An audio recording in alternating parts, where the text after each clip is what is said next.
Okay, last time we stopped reading at these 4 kinds of unrighteous verbal conduct or unwholesome verbal conduct.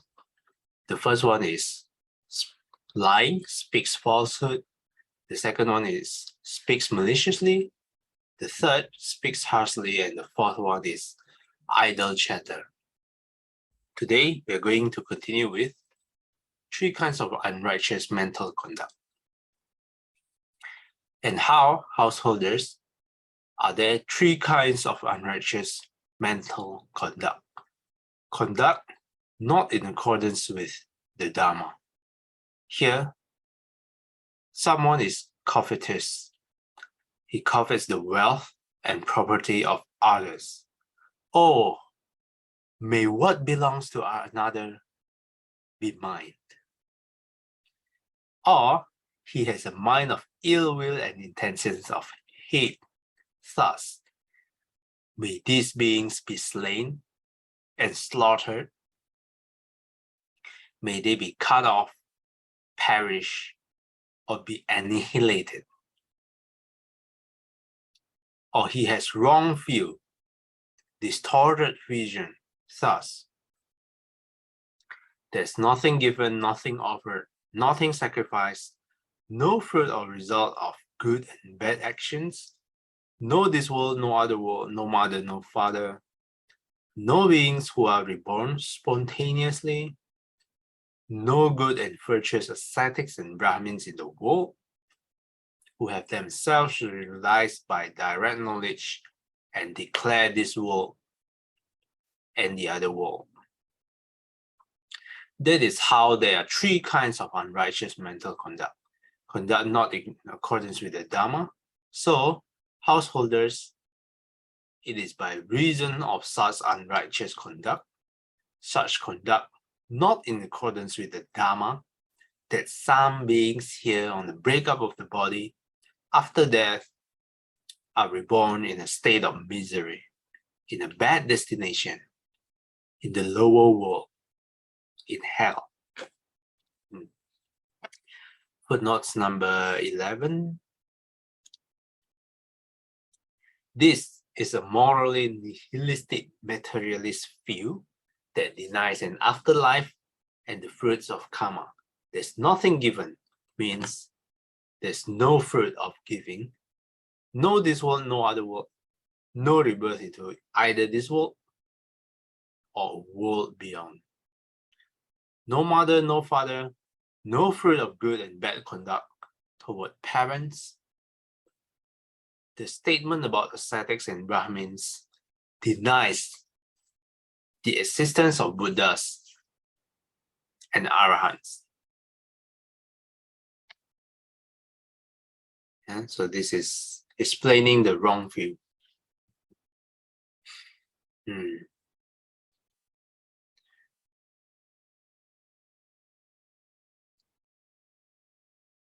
Okay, here, covetousness,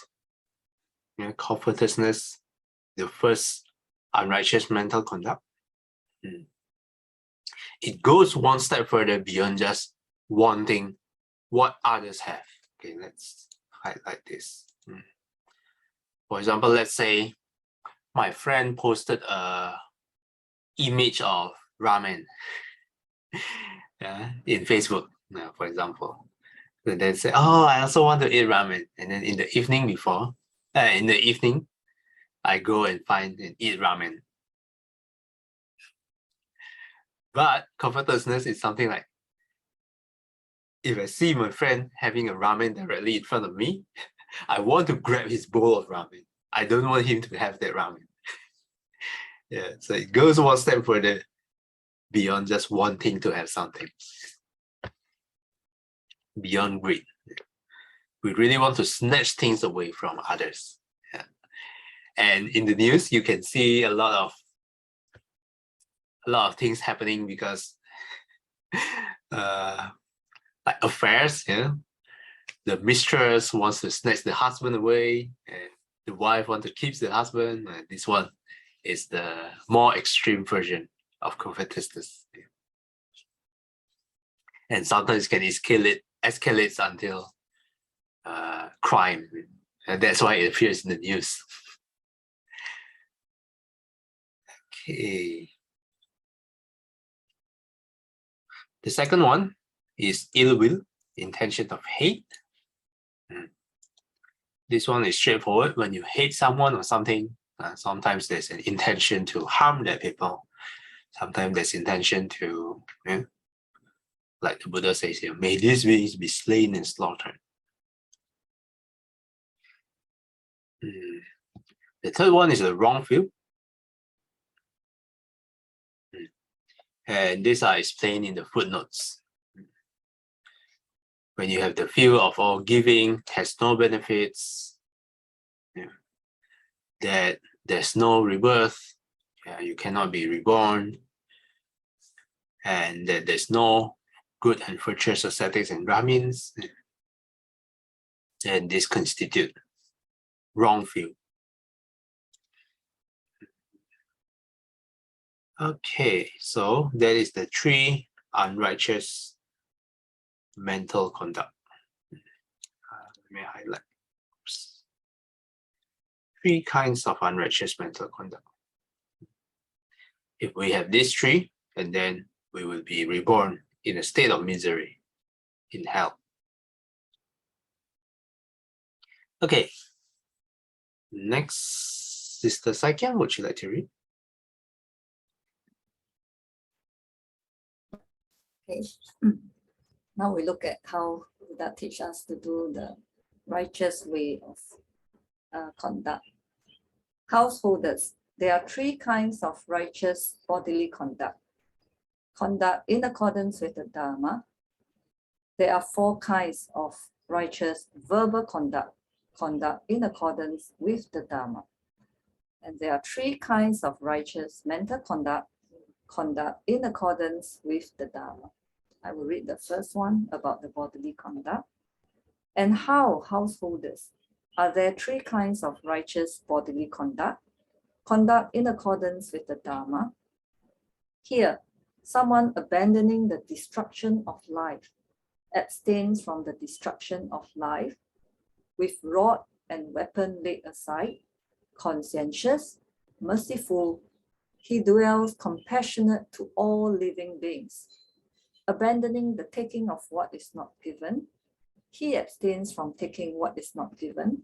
He does not take by way of theft the wealth and property of others in the village or in the forest. Abandoning sexual misconduct, he abstains from sexual misconduct. He does not have intercourse with women who are protected by their mother, father, mother and father, brother, sister, or relatives who have a husband, who are protected by law, or with those already engaged. This is how there are 3 kinds of righteous bodily conduct. Conduct in accordance with the Dharma. Thank you. Okay, thanks, Sister Sāleyyaka. Okay, now this is the opposite of the 10 unwholesome actions. The exact opposites. 3 kinds of righteous bodily conduct. 4 kinds of righteous verbal conduct. And the last 3 kinds of righteous mental conduct. The first 3 that Sāleyyaka read, let me highlight, is abstaining from killing. Here described differently. Abandoning the destruction of life. Abstains from the destruction of life. Secondly, abstaining from stealing. And the third one, abstaining from sexual misconduct. And the first 3 precepts that we read. Okay, the next one, Sister Shomi, would you like to read? And how, householders, are there 4 kinds of righteous verbal conduct. Conduct in accordance with the Dharma. Here, someone abandoning false speech abstains from false speech, When summoned to a court or to a meeting or to his relatives' presence or to his guild or to the royal family's presence and questioned as a witness thus. So good men, tell what you know. Not knowing, he says, I do not know. Or knowing, he says, I know. Not seeing, he says, I do not see. Or seeing, he says, I see. He does not in full awareness speak falsehood for his own ends, or for another's ends, or for some trifling worldly end. Abandoning malicious speech, he abstains from malicious speech. He does not repeat elsewhere what he has heard here in order to divide those people from these, nor does he repeat to these people what he has heard elsewhere in order to divide these people from those. Thus, he is one who reunites those who are divided, a promoter of friendships, who enjoys concord, rejoices in concord, delights in concord, a speaker of words that promote concord. Abandoning harsh speech, he abstains from harsh speech.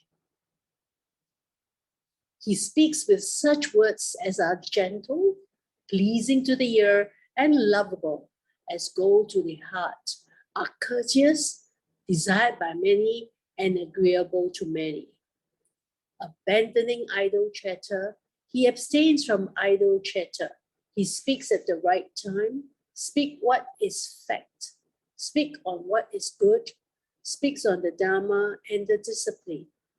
At the right time, he speaks such words as are worth recording, reasonable, moderate, and beneficial.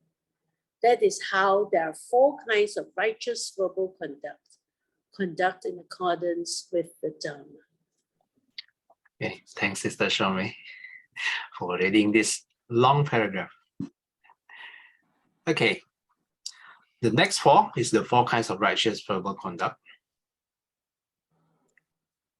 Let me highlight. So the first one is abandoning false speech. In other words, not lying, abstaining from false speech. And here, I think the interesting part that I see here, he does not, in full awareness, speak falsehood. Okay, let me highlight this. What does that mean? These words indicate in full awareness means that sometimes when we say something, we might not be aware that it's not true. Yeah, for example, let's say I put a cake in the fridge. Yeah. And then I didn't know that my housemate already took the cake. Yeah. Then I'm not aware that the cake is not in the fridge anymore. And then another housemate will ask me, is there a cake in the fridge? Then I would say, yes, there's a cake in the fridge. But I'm not aware that it's not taken. So I'm not in full awareness, speak falsehood. So there's a difference in there. So in that way, because I'm not aware that the cake is not there anymore, so I did not, strictly speaking, lie, because I'm not aware of the fact that the cake is already taken. Yeah. So that's one subtle difference that's interesting to me.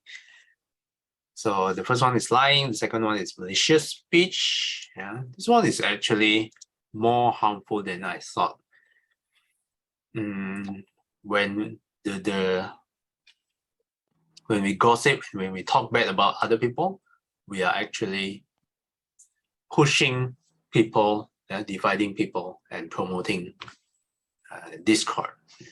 If we stop doing malicious speech, then we would promote concord. The third one, harsh speech. This is pretty straightforward. And the last one, idle chatter. Okay, these are the 4 righteous verbal conduct.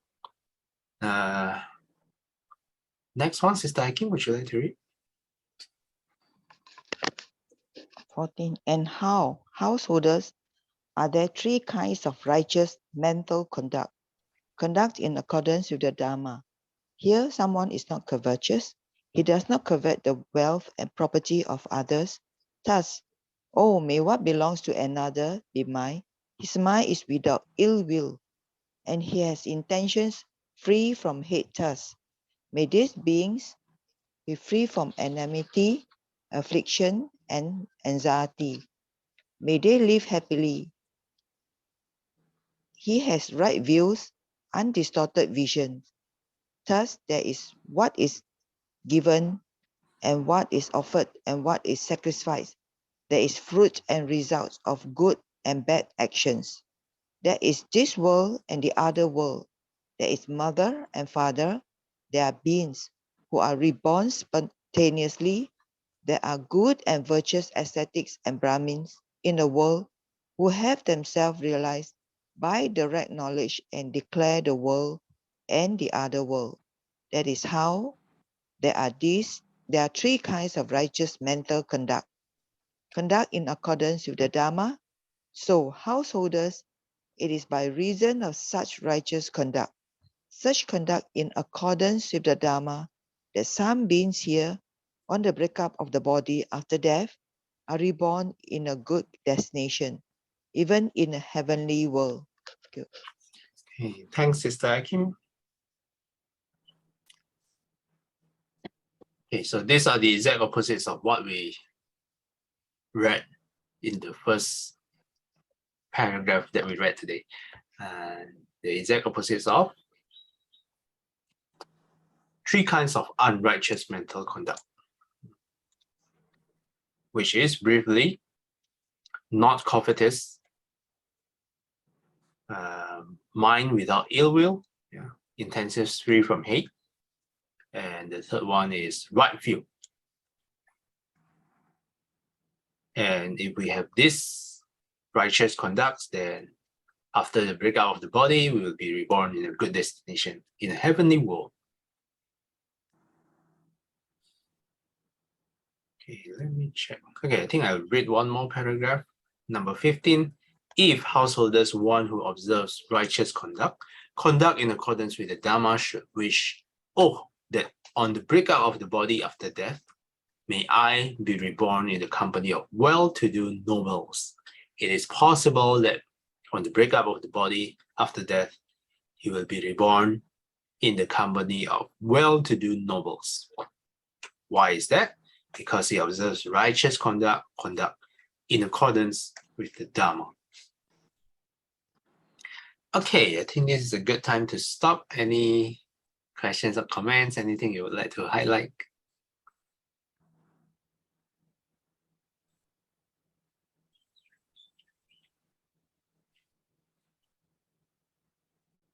Here it describes well-to-do nobles.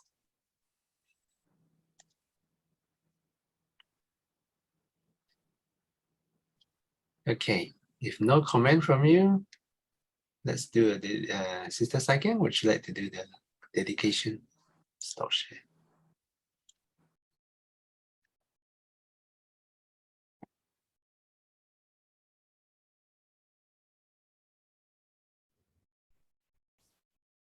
愿消三障诸烦恼，愿得智慧真明了。